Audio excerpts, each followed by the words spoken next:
Erica, welcome to the Brand Builders Lab podcast. Thank you so much. I'm so excited to be here. I know. So, for those of my listeners, Erica and I met on Clubhouse. I feel like I start a few of my interviews like that, even though I'm not on it anymore. Are you? Not really. I occasionally will go on there and it has changed so much. I almost don't even understand what's happening. There's a lot of new things on Clubhouse. There's messaging and you can put links, and then there's recordings and yes. I did listen to a recording the other day, just like a podcast. It was one that I'd missed and it was on branding. And I was like, that looks interesting. So I went and listened, but there you go. Things that come and go. Yeah. We were on the cutting edge. It was like when everybody was in lockdown and we were on all the time. And all my listeners know, I was so obsessed with it at the time. And now I'm like, I'm finished with that now. But we met on there. And I think one of the things that I loved about you, I met you through somebody else that I knew. And you're just so straight talking. And I'm like, this woman is my kind of woman. Thank you.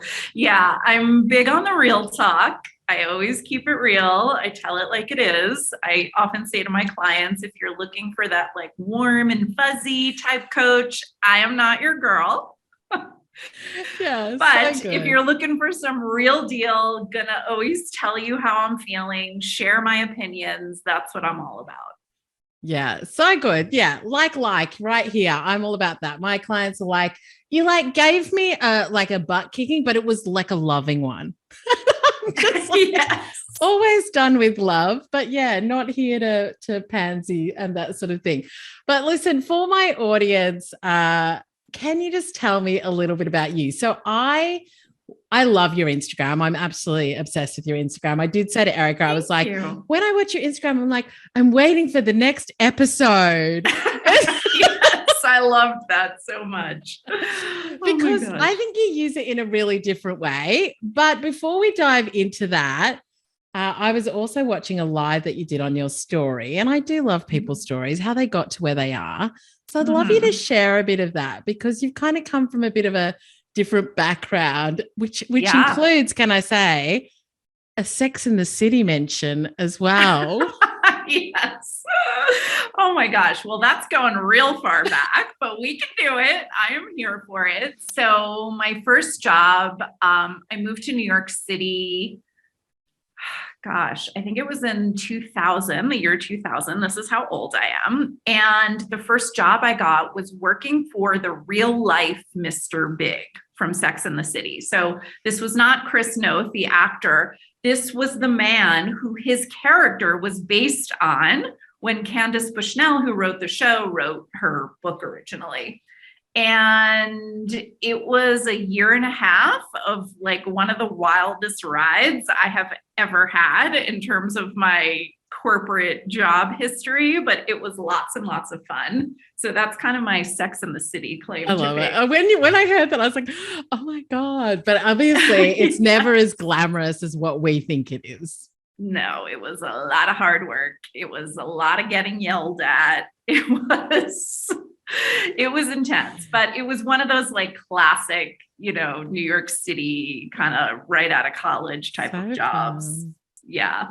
So my entrepreneurial career really started when I decided that I was going to become an interior designer with absolutely no training and having never worked at an interior design firm before and having no background or exposure to how anything worked in the world of interior design. So that sounds crazy. As I explained it to you, it sounds a little crazy to me, but I was lucky enough to get started because of our apartment in New York City. I've always loved interior design. And so my parents used to drag me to, these were like in the days before eBay, people went to auctions, where they were selling vintage furniture. And my parents would always drag me there. And I've just always loved design. And our apartment in New York City ended up, through a series of circumstances, getting featured on the cover of a design magazine, not a design magazine, a magazine that did a design issue every year. And from there, I started getting people reaching out and saying, like, are you taking on interior design clients? Would you be able to help me with your apartment? And at first I was like, okay, I guess. Yeah, sure. And so how did you end up in the magazine? Through a friend of a friend. Okay, always the way. Yeah. And they were looking for different apartments. They did this design issue every year. They were, always on the hunt for like a cool space that could make it into that special issue. So that's kind of how that all happened. And from there, I continued working in design. I was writing for HGTV, which was a lot of fun. And at some point, my husband and I decided to go on a super fun adventure and move to Mexico for what we thought would be 6 months. We moved to a gorgeous little town called San Miguel de Allende. It's so beautiful. It almost looks like Disney World, but it's a real fabulous colonial town in Mexico. I always love following your stories as you wander around the cobble streets with your dog. And I'm just like, this is amazing. I said to a girlfriend this morning, I'm like, I have a new thing on my vision board. I'm going to go see Erica in Mexico City one day. One day. I don't know when, but it looks amazing. I'm here for it. So we fell in love with this city. We had visited a couple of times and we Airbnb our home in Los Angeles. And we thought, let's go for 6 months and just have a fun adventure. Well, the first month we were there, one day we both looked at each other and said, what if we just don't go back to Los Angeles and we stay here in Mexico? And that idea just felt really fun and exciting. And I quickly realized that being an interior designer here in Mexico just wasn't going to be possible. You're not able to earn the same amount of money that you are in the United States. And I was already getting kind of a little sick of it in the US too, because I was finding it very challenging sometimes working with clients.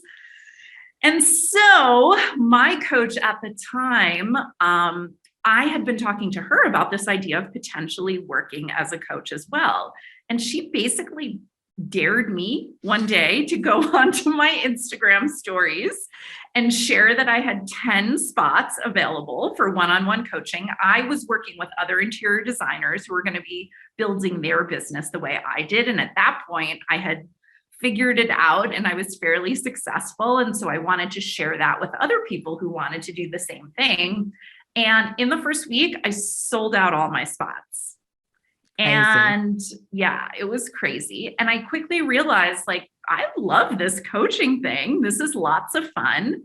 I have always loved teaching as well. And this really could be the perfect solution for us because I can do this from anywhere. And that's sort of where it all started. I mean, I just was having so much fun that I kind of went from one offer to another. And here we are 3.5 years later. And that's not long. Like 3.5 years is not that long. It's very true. It's not. I just have seen, and I continue to believe this, like, I just think there is so much opportunity online if you do have that entrepreneurial spirit and you really do want to start your own thing. And I remember feeling terrified about doing this in the beginning, but I have just seen, and now in particular, I am a business coach and I work with other coaches and service providers. So I do get to see a lot of other people building their businesses. And it's just so cool because I don't care what you're interested in or who you want to talk to. There are opportunities for you to build a really successful business online and have an incredible life and move to Mexico if you want and hang out with me. One day, Erica, one day. Vision board. But that's so awesome. But I just love that when you tell your story, it's just seizing opportunities at the time. It's like, this kind of feels good. Let's give that a go. And I think that kind of mindset, that kind of spirit, like I talk to clients about that all the time, and they get so sick of me banging on about Elizabeth Gilbert. But one of the things in Big Magic she talks about is you can either be the martyr or the jokester. And it's kind of like everything can be really hard and serious, and this is going to be so much work. Or you can kind of be like, let's see what happens. And I think that kind of attitude of let's give it a go, let's see, I think that just allows you to have so many more experiences as well. I totally agree. And I also understand that can feel really scary when you're doing this on your own and you don't have that like framework and structure that you might have had. I had corporate jobs too, so I lived that life as well. And especially when you have no proof that it can work, because that was the crazy thing too. I have figured out now years later that the more I lean into taking chances, the more I lean into just doing things my way, the way that feels really good for me, and showing up as myself and putting offers out there that I'm just like so excited about, I can't stop talking about them, the more successful I am. And it was like, there was a period of time where I was like, is this like a joke? Is it really going to work? Like, is somebody going to knock on my door and say, just kidding, we're taking it all back? But that doesn't happen. Yeah. And so you did mention like when you first did it, because your Instagram was obviously around interior design and all the rest of it. And it was a really scary thing. Like, what was that emotional shift for you? Like, was it just once people started to buy, or was there something else that sort of happened? Like, how did you get through that? Yeah. Well, I accidentally, and I did not do this on purpose because I didn't have the foresight to see it at the time, but I was always really intentional with my Instagram, even way before people were talking about this, about building my community and really creating these very connected sort of ride or die relationships with people who I was lucky enough to have following me and interacting with me. And what I have seen myself and with so many clients now is when you take the time to do that, it almost doesn't matter what you're doing. I genuinely think I could have at the time come to my community and said, hey guys, I'm starting a popcorn company. I just wanted you to know, if anyone's interested in buying popcorn, let me know. I'll send it your way. And I really believe everybody would have been like, okay, great, let's try some popcorn. So for sure, when you pivot like that and you make a change, there's going to be people who feel like, okay, we're not a good fit for one another anymore. And I completely understand that. But I still have people following me who say, I started following you when you were a designer. I am not a coach. I don't have a business. I just love hanging out with you. Yeah. And I just think that's so cool. And I've done that myself too with other people. So that is really for me the power of really spending time and leaning into your ability to make those connections with your community. Yeah. And that was something that I really wanted to talk to you about as well, because I feel like the way in which you use your Instagram is really different from other people. Like I said, it's like episodic. There's like, I know about your dog. I know, about your frappes. I know about the interiors, like when you do your skincare, like it's not just, and I think this is what I love. Like it's not just the one thing. It's like allowing all of yourself, all of the things to become part of the story that people become a ride or die for. Yeah. And so I'd love to know, like, when you think about your Instagram and creating those relationships, how do you think about it? Like when you're like, okay, what are we going to do this month? Or do you not even think like that? Like, how do you think about Instagram as a tool in your business in your own mind? Yeah. I mean, I think for me, and again, this is really something I've done from the beginning, even back when I was an interior designer. Instagram is my life, is my business, is my like it's all kind of one. And I have just been the sort of person, for whatever reason, I inherited this from my mom. Like she always had very strong opinions, loved sharing them, loved putting herself out there. When I was a kid, I was embarrassed all the time by this, by the way. But I now kind of have that same energy. And so it is a little easier, I think, for me, just because I kind of had that background, although social media was not around then. So I too started with 0 followers and had to kind of figure this world out as well. But I really do. It's back to this idea of my community. I treat it like I'm hanging out with my best friends. And if there's something in my life that I love and I'm like really digging this candle, I'm holding up a candle right now, I want to tell you about it because this candle just like made my day incredible. And I want you to get one too. And then we can both talk about how much we love this candle. And it's the same thing with I make a Greek frappe every morning, and I am constantly sharing my little tutorial about how I did it because different people are coming in and out of your orbit and people miss things. And so now I have a bunch of people every day, they're making Greek frappes too. And it just feels like a fun, big hang sesh with everyone. Yeah. And even your lives as well. Like, so, you were doing one where you were doing your skincare routine, but then you were also telling us about a retreat that you went on recently. Yeah. And I just find the way that you use it hilarious, but in a good way. I'm just like, she cracks me up. This is so good. Like, I want to watch it. You're like, so what we talked about in business was this. And then the skincare product I'm using is this. Like, let's talk about both at the same time. Because I was trying to do double duty and I knew if I was watching something like that, yes, I want to hear about the retreat, but also can you fill me in on what I need to go order from Sephora? I love it. It's so good. It's so good. And so is there any particular way, like, do you just find that people come to you and they're like, I want to work with you? Like, what's the conversion to be really blunt with it? Like, what's the conversion of followers to clients in regards to like how that comes about? Do they just like, I love you, let's just work together? Yeah. Well, I have never advertised or marketed my business anywhere else but Instagram. Yeah. So literally my entire business is built from people who came to me from Instagram.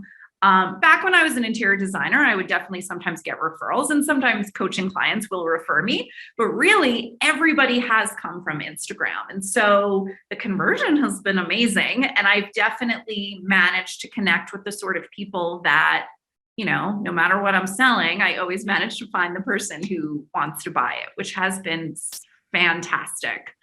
I am also somebody who is very unapologetic about selling all the time. I'm running a business and it confuses me that there now seems to be a different set of rules for people like me who have online businesses that don't exist out in the rest of the world. And I always use the example of, I'm not sure if you guys have Whole Foods, but that's kind of like a bougie. Yeah. It's kind of like a bougie supermarket that we have in the States. And I don't ever walk into the supermarket and look around and say, guys, everything is for sale here. You're coming on a little strong. I need you to slow your roll. Like, leave me alone. I might not want to buy everything. And this isn't cool. Like, nobody does that. Yeah. In every other business, the goal is to sell as much as you can, make as much money as you can. And there are other pieces of your business too. You get to do whatever you want with your money.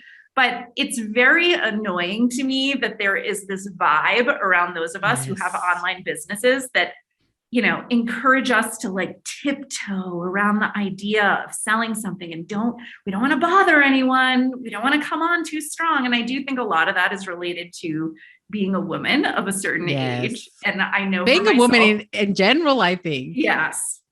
Although I do think, I don't know, because you think the younger ones are like all at it? It seems like, and I could be wrong, I don't have kids. I know you have kids. I don't know exactly what's going on, but I do see some different vibes around this idea of confidence and taking up space and showing up and being who you are. And that gets me really excited because I grew up being told, don't come on too strong, don't brag, don't talk about money, all of these things that men get to do and nobody was telling them not to do. And so there's a lot of kind of deprogramming around that is happening. But I want to talk about money. I want to talk about real numbers. I want to talk about what I'm doing because for me, I got so much out of watching other women who were brave enough to do that and showed up for me as an example of what was possible. I remember so clearly my coach Shannon at one point was talking about a launch that she was having, and she was mentioning that she made $100,000 launching one product. And at the time for me, that felt insane. Like there was no room in my brain for that to be a reality for myself. And then I did it. And the reason I was able to do that is because she was brave enough to show up and talk about those things. So this whole selling thing, that could be a whole other episode, but I just always love to do whatever I can to encourage, especially other women, to step into it and not be afraid of it and do it in a way that feels good and natural for you. I mean, so many people talk about this idea that selling is icky and they don't know what to say. And I think a lot of us have this idea in our minds of like a used car salesman in the 1970s. Yeah. Like that's not how I sell. I'm guessing that's not how you sell. And so I just really want us to continue having conversations around this, because I think it's so important, you know, in this effort that we all can partake in removing the stigmas around it. Yeah, 100%. And I feel like that was one of the things that I was drawn to you on Clubhouse, because we ended up doing a room on pricing together. I think it was, and we kind of talked about sales and that. But I totally agree. I think that there are a lot of stigmas around pricing, like what you should price, what you shouldn't price, all the rest of it. And then sales, I even did a live this morning with another friend on sales. And I think the whole thing of, like you said at the beginning, every product that I've created, I've loved so much that I just talk about all the time.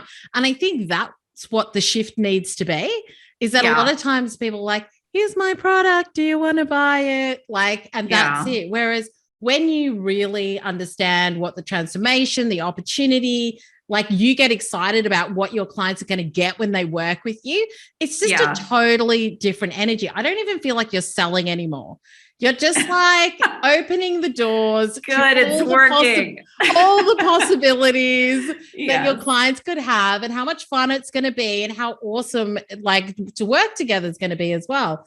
So I love that. And I think that a lot of business owners need to think about how they feel about their offer. Yeah. I mean, for me, if I am not so flippin' excited about what I'm selling, I can't do it. Like the energy is not there. People pick up on that. And as you were just demonstrating before, that very kind of casual, like, knock, knock, don't want to bother you. I just have something for sale. I'm going to talk about something else immediately after so that, you know, we can change the topic. But that doesn't make me want to pull out my wallet. And so again, I think, yes, when you're in love with your offer, and again, I work with other people and help them build their businesses. Like, I believe in what I do. I know you're going to get value from it, and I'm not afraid to talk about it or put it out there. Yeah, I love that. So, so good. Which is an awesome segue as well, because I have been watching you evolve your business. So obviously you were interiors, business coaching, which you're still doing. And now I've been watching the unveiling of the iconic, it's Icon or Iconic? Icon Agency. Icon Agency, which I love. Yes. And even the way that you've done this, I did smile, and I did say to you that you did a live, I don't know, a week or two ago. I think you're only on week 2 now. With your husband. Board meeting. Yes. With your husband, where you're like, we're going to start having board meetings with you guys, which was a live. And I was just laughing. I'm like, you are just awesome with the way that you use this tool. And so talk to me about why you've made that shift and what that shift is. Yeah. So I am somebody who has always loved to do things my own way. I try and think outside of the box. I usually have opinions that differ from other people. And I think in my business too, I'm always kind of on the lookout for holes that I see or connections that people aren't making. And I then love to seize upon those and do something new. Of course, also through the lens of like looking at what people need. And I have been working with clients long enough now to see patterns coming up again and again, and also seeing patterns that come up for myself as I've built my business. So what I was noticing was I would often work with a client and we would come up with amazing ideas and scheme together and come up with a great game plan. But in order to execute these game plans, they always need other things like email sequences or a sales page or branding or a recommendation for somebody that can help them write a book proposal or training to join the speaker circuit. There's so many things that people need as they're up-leveling their business and going to that kind of next place, whatever that looks like. And so I realized that I wanted to figure out a way to combine coaching with these done-for-you services. Now, both things are out there. I'm not inventing either one of these things, but I am trying to put them together in a way that looks different than what you might experience if you hired just a branding agency to do your branding. And so I have gotten together with my husband, who also has amazing experience. He worked at big brands, helping them plan projects and, really think through their marketing and do lots of different things. And so we're trying to combine this idea of strategic business and mindset coaching from me, accountability and execution coaching from him. So taking these projects that we're thinking through together and really breaking them down for you in little pieces and making sure you do what you say you're going to do, as well as done for you services that we just all need in order to operate our business. And so we're putting that under one umbrella that we're calling the Icon Agency. And we're calling this a biz building agency for badass CEOs who are looking to get to empire status. Freaking love it. So Yay, good. Thank you. Thank you. And so where are you on that journey right now? So you haven't launched officially yet, have you? It's coming. Yeah. No, we are in it. We are in it, planning, pivoting, doing all of the things. I am sharing all of the behind the scenes of what we're doing with my close friends list.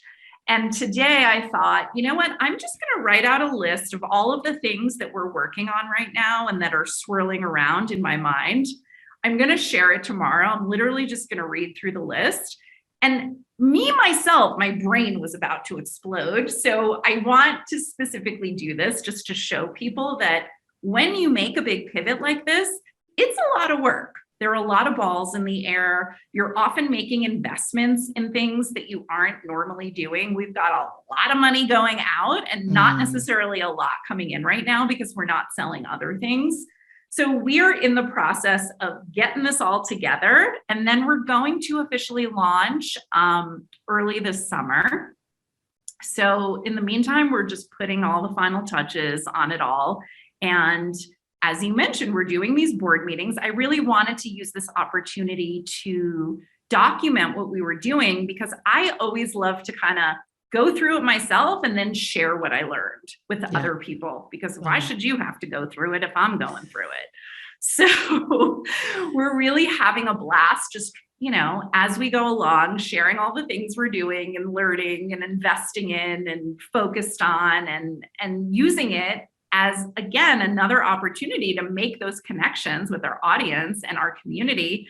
And the other thing that happens as a result of this is we're kind of selling it without actually selling it, because we create this framework for ourselves where we're able to naturally talk about it and also share all of the things that we're doing and our motivation and the problems we're trying to solve. And we're hoping, chances are, there will be people in our audience, in our community, who are going to want to sign up. And they're like, after hearing about this thing for 2 months, I'm ready to rock. Let's do this. I love it. And so what's the response to the board meetings been? It's been really, really great. I have to give my husband credit. That was Craig's idea. People with the board meetings and my close friends list, I'm constantly hearing back and forth. I'm going to talk about that in a sec too, because it's so good. Yeah.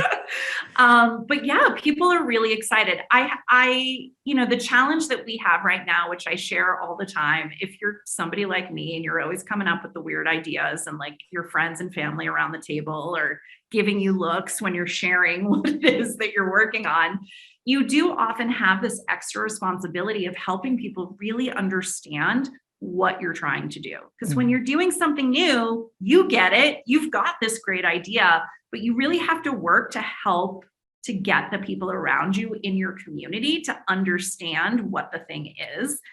And that's not doing one thing. It's a lot of different things. So we're kind of in that phase where we're trying to help people understand what this new model is, what we're going to be doing, and why it's going to be so critical for them as they are in that like up level phase of their business. Yeah. And I think I was so excited about it because I got it. Because I used to be in a brand agency, probably doing a little bit of what your hubby does by the sounds of it. Yeah. And the coaching. I'm like, yeah, that sounds amazing. I totally get what you're doing. That's so cool. Yeah. And I do think like right now, it's kind of like you work as a coach, you work with a client, and then you're like, let me refer you to this copywriter. Let me refer you to this designer. And so you are kind of leaving it with them to then go and manage themselves. Whereas when I was in a brand agency, I was the project manager and we'd bring them in, but then we would filter everything and make sure that it was aligned to the strategy that we originally built and it delivered and it looked the way it was supposed to. So yeah, I love it. I think it's awesome and really unique.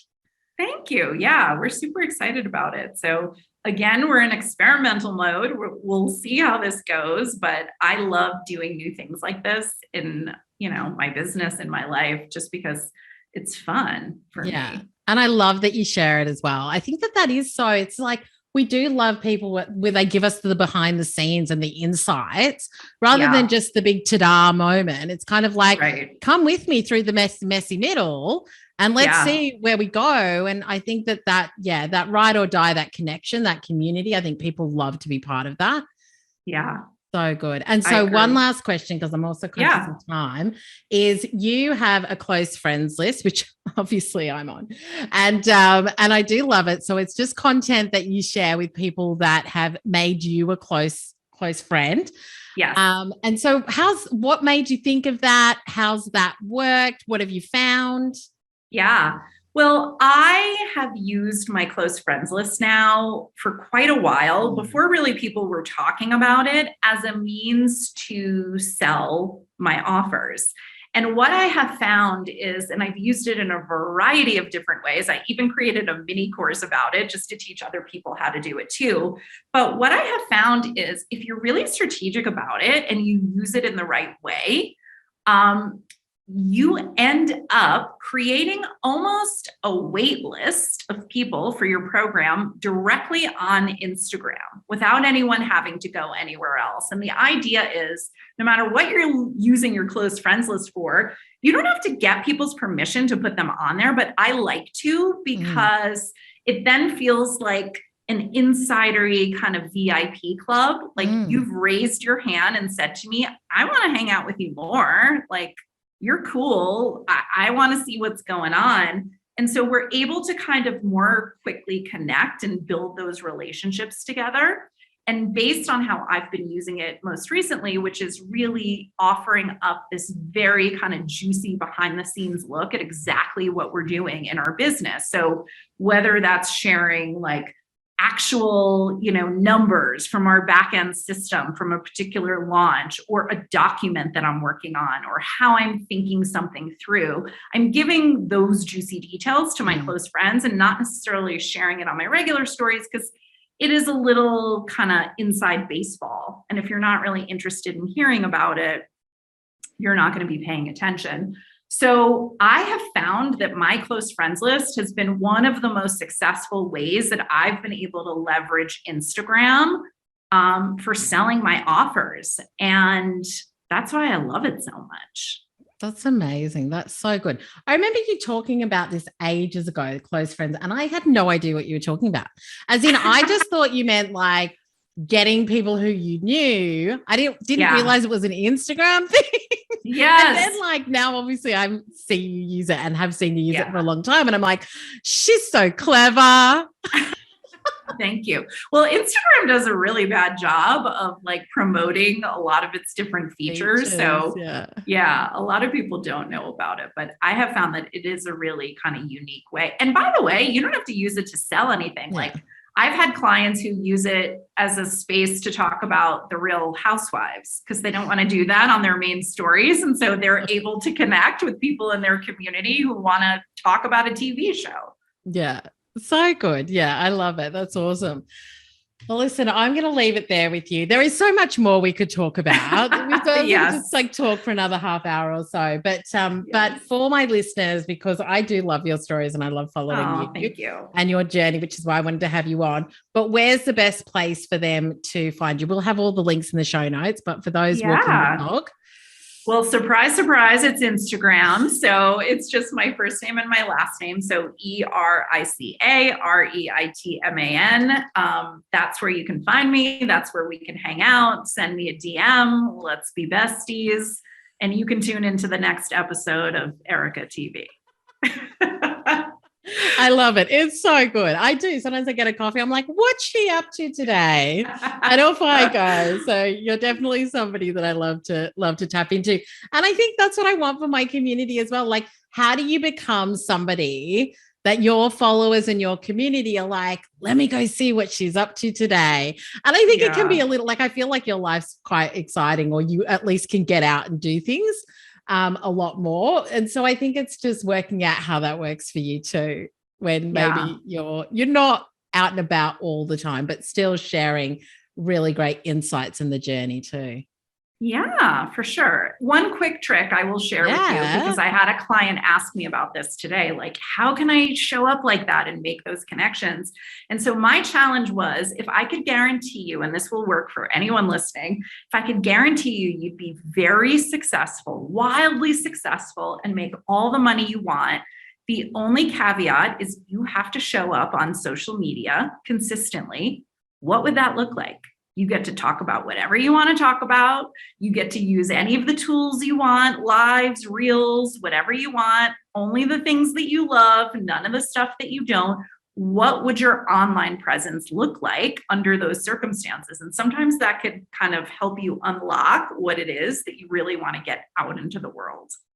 Yeah. I mean, you've definitely got my brain ticking over. I'm just like, I need to not feel like I kind of connect, but I'm like, I don't want it to be too long. Like, I don't, but then when I watch you, I watch for ages, and I'm like, well, why wouldn't I just say what I want to say for as long as I want to say it? And people who don't want to keep listening, they just don't keep listening. So I think you've inspired me with that as well, because I'm kind of like, keep it short and sharp, Suze. But now I'm like, I kind of like long form. Yeah. I mean, what Joe Rogan, like 2 hours plus his podcasts are? Wow. Like, you know, I just feel like you should do whatever, because what's too long anyway? Yeah. Like, there's no standard out there that says, you know, X amount of minutes is too long. So yeah, you got to do you. I love it. So good. Thanks for coming on and having a chat. Of course. Thanks so much for having me. This was great.